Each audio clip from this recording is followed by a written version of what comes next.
Namitsika rehetra riavana ny fahasoavana avy amin'Andriamanitra ray sy Jesosy tompontsika ary maniry koa raha maniry hitarika antsika hatrany ny fanahy masina mandritra ity fotoana ny toriteny ity. Matoky amin'ny asany ny mpino. Ao amin'ny filazantsara ka Matthieu 7:20 ny andininy 7:20 hatramin'ny faraka amin'ny 50 no niarahantsika amin'ity afatr'Andriamanitra ity. Amin'izany Matthieu 7:20 zany riavana, ny tompo dia mampafantatra ny efiaviany tampoka tsisy ahalalana dia ny anjelin'Andriamanitra enina dia ny zanaka azy hoy izy eo amin'ny andininy 9:30. Mampiomana ny mpanaradia azy, mampiomana ny fiangonana ny tompo fa ho avy tampoka izy. Ary te ahita olo mahatoky dia nametraka an'izao fanoharana izao ny amin'ny olona anankiray izay niotendrena hikarakara ny mpanompony ary anome azy hanina amin'ny fotoany. Ny voalohany dia filazana hoe tena nanao tokoa io olona io ary notononina taminy hoe sambatra. Ny faharoa tsy nanatanteraka fa niarany sotro sy ny hinana ny liba tamin'ireo mpanompo namany. Ambary ny andininy faraka amin'ny 50 ho tapahana roa izy ka omeny anjara any amin'ny mpiatsara velatsia any no isy ny fitomanina sy ny fikotroanify. Tsy safidin'ny faharoa isika riavana fa andeha hifantoka amin'ilay voalohany mahatoky tamin'ny asany. Ao anatin'izany no ahafahantsika milaza hoe tsy ny faharetan'ny fotoana na nipontsika ny tompo na ny asa fanompoana be dia be efa nitanterahana no inona fa ny faharetantsika hatramin'ny farany sy ny fanatanterantsika ny asa arak'izay napetraka ny tompo tamintsika. Tsy ny faharetan'ny fotoana, tsy ny abetsahan'ny fanompoana efa vita na ny amarony ny rakitra natao no inona hoe efa betsaka izay, aoka izay, tsy hanao tsony tsia, fa ny faharetana ao hatramin'ny farany amin'ny fanompoana arak'izay nametrahan'ny tompo antsika tsirairay. Jesosy mampitany mpino amin'ny mpanompo napetrany hitantana ireo mpanompo namany. Raha vakiana riavana andininy 5:20 amin'ny dikateny 9 dia izao ny voasoratra amin'ny anaran'ny tompo: iza moa no mpanompo mahatoky sy manan-tsaina izay nitendren'ny tompo hifehy mpanompony mba hanome azy hanina ara-potoana. Asa ara-potoana, asa arak'izay toromarika napetraky ny tompo. Tsy fantatra ny fotoana hiverenan'ny tompo fa ny fanontaniana dia ny hoe raha ho avy ilay tompo mo ahita ny mpino miasa ve izy? Mo mbola ho tratra amperinasa ve? Ireo ny lokaloka sy nanao fanekena. Ny mahamatoky riavana dia ny fitoerana ho marina eo amin'izay nekena. Alohan'izao perikopa izao hitantsika etsy ambony manomboka ny andininy 9:30 dia mbola manome fanoharana ny amin'ny Noa sy ny fanamboarany sampy fiara ny tompo. Nandritra ny nanamboarany Noa ny sampy fiara hoy ny fampatsiahivan'ny tompo dia ny hinana sy ny sotro ary napakabady ny olona. Tsy nieritreritra fa tao naneso ary raha mamaky isika ny Genesis 5:9 naneso ny Noa efa 500 taona vao manomboka manamboatra sampy fiara.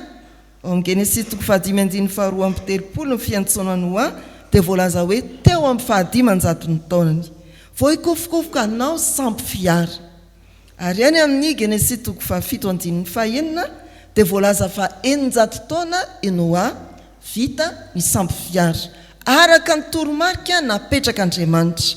Any amin'ny 9:2 misy milaza hoe tena nataony Noa araka ny toromarika napetraka Andriamanitra ity sambo fiara ity. Inona no lazaina amin'izany? 500 taona vao nantsony dadapenoa hikapokapoka marito andravitra samby fiara araka ny toromarika Andriamanitra izay lehibe sady misy rafitra mazava tsara. Zato taona izy nanamboatra an'io, fa ny manodidina azy dia ny omena, neso, variana, ny liba, atao hoe nihinana sy ny sotro ary napakabady. Ry havana malala rehetra amin'ny tompo, mitady mpiasa mahatoky toan'ny Noa Andriamanitra. Ao amin'ny Samuela 2:2-5:30 ny teksta manodidina an'izy io dia milaza indrindra ny Eli sy ny zanany. Rehefa hitan'Andriamanitra fa tsy nanaraka izay fanekena natao Eli ary indrindra ny zanany, fa ratsy fitondran-tena ary mpangala-drakitra ho am-piangonana, dia hoy Andriamanitra hoe tapahako ny tananao sy ny taranakao ary tsy hanana anjara amin'ny fanimpoko-tsony ianao. Anangana taranaka mahatoky aho. Zay ny andininy 5:30. Mitady olo mahatoky Andriamanitra. Ao amin'ny asa 1:10-7 dia mitantara momba ny Kornelio ny perikopantsika. Kornelio kosa dia tazan'Andriamanitra fa mahatoky satria ny famaritana azy ny hoe nivavaka izy mpivavaka tsara sady nivavaka mandrakariva. Olona mahatoky Kornelio. Mitady olona tahaka ny Noa, mijery atsika raha tahaka ny Kornelio isika na tsy, sa ho tahaka ny taranakely. Ry havana malala, rehefa mandeha ny fiainam-piangonana, mahafinaritra ny mahita mpivavaka tsara sy mpivavaka mandrakariva. Manompo an'Andriamanitra, na iza mahita azy na iza tsy mahita azy, ataony ny anjara fanimpony, madekona ny fitsinjarana ety amin'ny fanimpom-pivavahana, mampamaky teny na mpitondra ny 10 minitra amin'ny anjara fanimpontsika daholobe, dia mpaninona ianao? Mpideran'Andriamanitra ianao, mpanompo an'Andriamanitra ianao, mpanao fanimpom-pivavahana ianao, mpivavaka ianao. Ataony koa ny anjara fanimpony, mahatoky amin'ny asany ny mpino. Ny tsinjaraina amin'ny tompony anjarany tsirairay, amin'ny anjara fanimpony tsirairay avy, dia manatanteraka, ary isika daholobe koa dia tsy ho diso anjara amin'ny fijoroana ho mahatoky amin'ny anjarantsika ao anatin'ny fanimpom-pivavahana. Tsy hoe ny ety amin'ny alitara ihany ny tompony anjara, na izay mitantana ny fanasana masina, fa isika koa dia tompony anjara. Inona ny anjara? Olona mpamazivazy zay hoe ny anjarako dia vavaka mangina. Any amin'ny farany izany vao tompony anjara. Fa isika rehetra rehefa dia tadidio, tsy tonga hivavaka fotsiny sika, fa tonga anatotosa ny anjarantsika amin'ny fanimpom-pivavahana. Anjarantsika ny mira, anjarantsika ny midera, anjarantsika ny miaina, anjarantsika ny manaraka ny fitariana rehetra ao anatin'ny liturjia.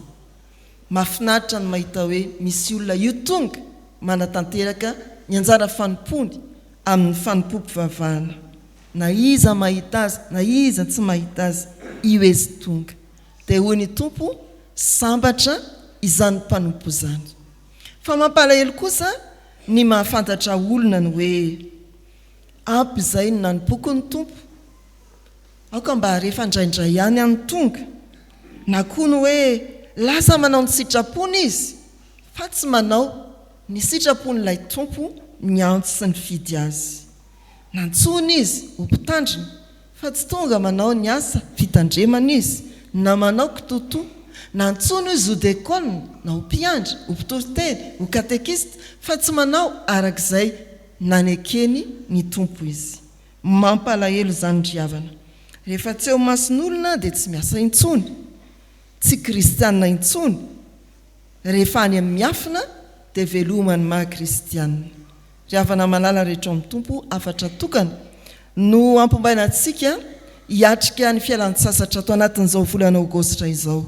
Maro amintsika tokoa no miditra amin'izany fialan-tsasatra izany, na mandao kely ny asa andavanandro, maka aina fa izao, na dekona ianao, na loholona ianao, na ray aman-dreny ianao na tanora ianao na mpiasa andavanandro ianao na mpianatra ianao samy manana ny fanompony sika aty amin'ny fiangonana araka ny voalaza teo samy manana ny asa mandraharaha fanaontsika andavanandro sika aty amin'ny fiangonana na raha oviana na aiza na aiza dia aoka ho hita ianao ho tazan'Andriamanitra tahaka ny Kornelio mivavaka ary mivavaka mandrakariva andeha hiala sasatra ianao atao vitan'Andriamanitra io ianao tonga manatanteraka ny anjara fanomponao any amin'ny toerana nandiananao hialana sasatra aza manangana zeka teny an-dranomasina so ny maheo tsy adino fa amin'ny baiboly tsy voatondra ny amin'ny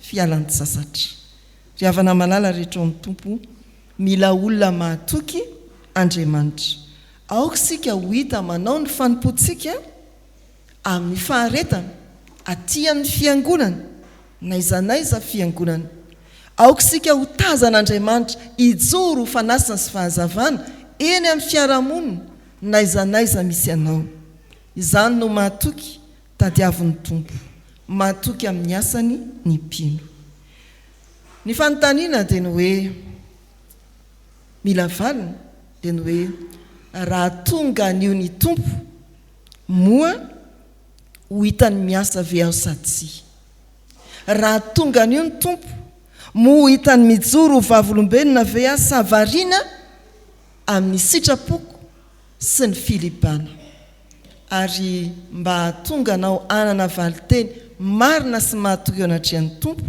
mivavaha isan'andro ataovy antombavakao ny manao hoe ataovy mahatoky sy maharitra amin'ny fanomponanao ary tompo mandra-piavinao mivavaha isan'andro akoatra n'izay fangatahana antombavakao manokana tonony fa zava-dehibe amin'ny mahamahatoky atsika nivavaka hoe ataovy mahatoky sy maharitra amin'ny fanomponanao ary tompo mandra-piavinao ho an'Andriamanitra ny voninahitra amen.